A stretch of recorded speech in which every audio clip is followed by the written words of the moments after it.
Transition state, sorry मेरा mic off था।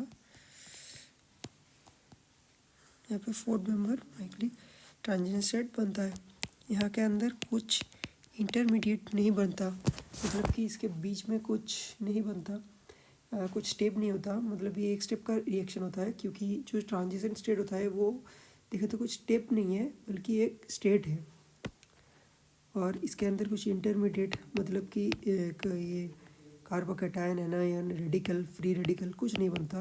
सो no intermediate is formed.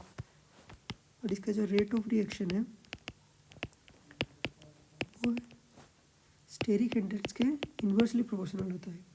मतलब कि मान लीजिए यहाँ पे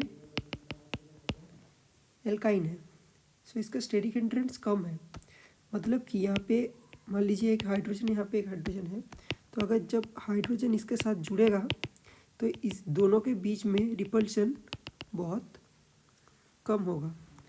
लेकिन मान लीजिए यहाँ पे दो हाइड्रोजन है, दो हाइड्रोजन है, तो जब यहाँ पे निकल के साथ हाइड्रोजन के साथ ये हाइड्रोजन, ये कार्बन, ये बॉन्ड ब्रेक करके, ये वाला बॉन्ड ब्रेक करके जब हाइड्रोजन के साथ कार्बन जुड़ेगा तब यहाँ पे रिपल्सन होगा, तो स्टेरिक इंडेक्स ज़्यादा होगा, तो रिपल्सन होगा, तो अच्छे से नहीं जुड़ेगा, लेकिन थोड़ा दिक्कत आएगा।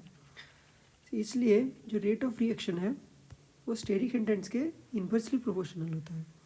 जितना स्टेरिक इंडेक्स ज़्यादा होगा उतना रेट ऑफ रिएक्शन कम होगा, जितना कम होगा रेट ऑफ रिएक्शन उतना ज़्यादा होगा।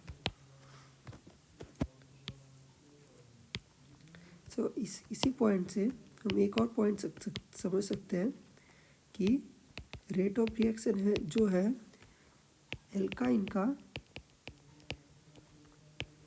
ज़्यादा होता है एल्कीन की तुलना में, क्योंकि यहाँ पे स्टेरिक इंडेक्स कम है तो इसका रेट ऑफ रिएक्शन ज़्यादा होगा। और इसका एक और कारण है कि ये लीनियर होता है और ये प्लेनर होता है, तो ये ज़्यादा अच्छे से जुड़ सकेगा। ये प्लेनर होता है तो ये ज़्यादा अच्छे से जुड़ पाएगा। हम अब आते हैं हीट ऑफ हाइड्रोजनेशन पे। हीट ऑफ हाइड्रोजनेशन जो होता है वो प्रोपोर्शनल होता है, हीट ऑफ हाइड्रोजन वो प्रोपोर्शनल होता है नंबर ऑफ पाई बॉन्ड्स के। और अगर number of pi bond same हो, अगर number of pi bond same हो तो हीट ऑफ हाइड्रोजनेशन जो है वो स्टेबिलिटी के इन्वर्सली प्रोपोर्शनल होता है।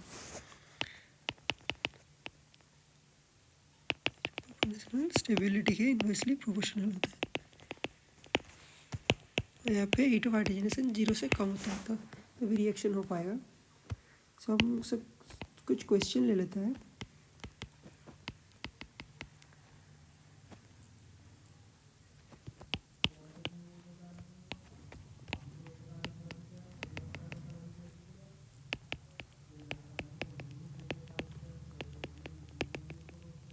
हाँ, अब यहाँ पे अगर हम एक ही इक्विमोलर नाइट्रोजन और H2O ले लेते हैं, अगर ये एक ही इक्विमोलर है तो ये दोनों में से किसी एक बॉन्ड टूटेगा। सो हम लोग पहले ही पढ़ चुके हैं कि एल्काइन का वो जो रेट ऑफ रिएक्शन है वो ज़्यादा होता है एल्कीन की तुलना में। तो यहाँ पे एल्काइन जेहेतु इसके अंदर एक ही इक्विमोलर लिया गया है तो ये बॉन्ड टूटेगा, ये बॉन्ड ना टूट के, ये बॉन्ड नहीं टूटेगा, ये बॉन्ड टूटेगा और एक ही बॉन्ड टूटेगा। तो ये कुछ ऐसा हो जाएगा CH2 CH CH2 CH2 CH और डबल बॉन्ड CH2।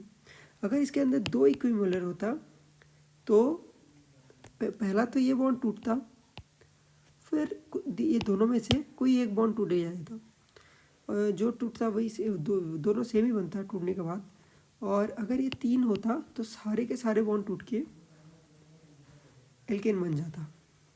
ठीक है, और इसके बाद कंपेयर और एक क्वेश्चन ले लेते हैं।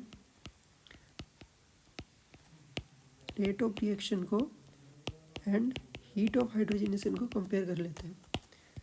पहले ले लेते हैं CH2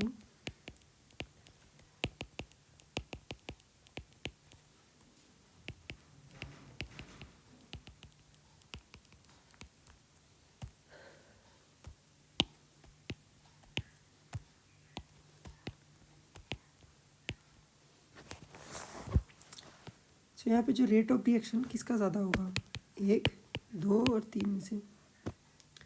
सो यहाँ पे जो रेट ऑफ रिएक्शन है वो 1 नंबर का ज़्यादा होगा, क्योंकि यहाँ पे स्टेरिक हिंड्रेंस कम है। क्योंकि यहाँ पे स्टेरिक हिंड्रेंस कम है तो इसका रेट ऑफ रिएक्शन ज़्यादा होगा। सो पहले का रेट ऑफ रिएक्शन ज़्यादा होगा, इसका थोड़ा और ज़्यादा होगा, और यहाँ पे क्योंकि 2 ग्रुप है तो इसका और ज़्यादा होगा। और हीट ऑफ हाइड्रोजनेशन का भी सेम होगा।